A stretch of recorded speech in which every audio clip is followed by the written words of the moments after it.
Real estate చాలామందికి ఇది అత్యంత సురక్షితమైన లాభదాయకమైన పెట్టుబడి ఎంపిక. జీవితంలో తీసుకునే అతి పెద్ద ఆర్థిక నిర్ణయాలలో ఆస్తి కొనుగోలు ఒకటి. అయితే సొంత స్థిరాస్తిని సమకూర్చుకోవాలని ఆలోచించేటప్పుడు చాలామందికి ఎదురయ్యే పెద్ద ప్రశ్న, ఓపెన్ ప్లాట్ కొనాలా లేక ఫ్లాట్ కొనాలా? మొదటిసారి కొనుగోలు చేసే వారికి ఈ నిర్ణయం గందరగోళంగా మారటం సహజం. మీ కష్టార్జితాన్ని ఎక్కడ పెట్టుబడి పెడితే ఎక్కువ ప్రయోజనం ఉంటుందో తెలుసుకోవటం చాలా ముఖ్యం. ఓపెన్ ప్లాట్ కానీ ఫ్లాట్ కానీ రెండు కాలక్రమేణా విలువ పెరిగే ఆస్తులే. అయితే వాటి విలువ పెరుగుదల కారణాలు వేరువేరుగా ఉంటాయి.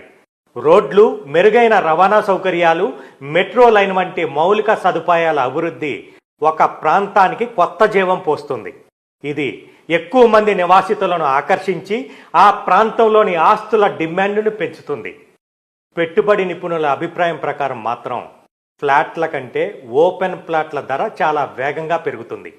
ముఖ్యమైన మౌలిక సదుపాయాల అభివృద్ధికి దగ్గరగా ఉండటం, మార్కెట్ స్థిరత్వం ఇవన్నీ విలువ పెరుగుదలను ప్రభావితం చేస్తాయి. పరిస్థితులు చాలా కాలం పాటు స్థిరంగా ఉన్నప్పుడు భూమి మరింత విలువైనదిగా మారుతుంది. కాబట్టి మీరు దీర్ఘకాలంలో మీ పెట్టుబడి విలువ బాగా పెరగాలని కోరుకుంటే ఓపెన్ ప్లాట్ కొనుగోలు తెలివైన పని. అంతేకాదు, మీరు సృజనాత్మకంగా ఆలోచించి మీ అభిరుచికి తగ్గట్టుగా సొంతంగా ఇల్లు కట్టుకోవాలనుకున్నా, రిటర్న్స్ ఎక్కువగా రావాలన్నా కూడా ఓపెన్ ప్లాట్ ఉత్తమమైన ఎంపిక.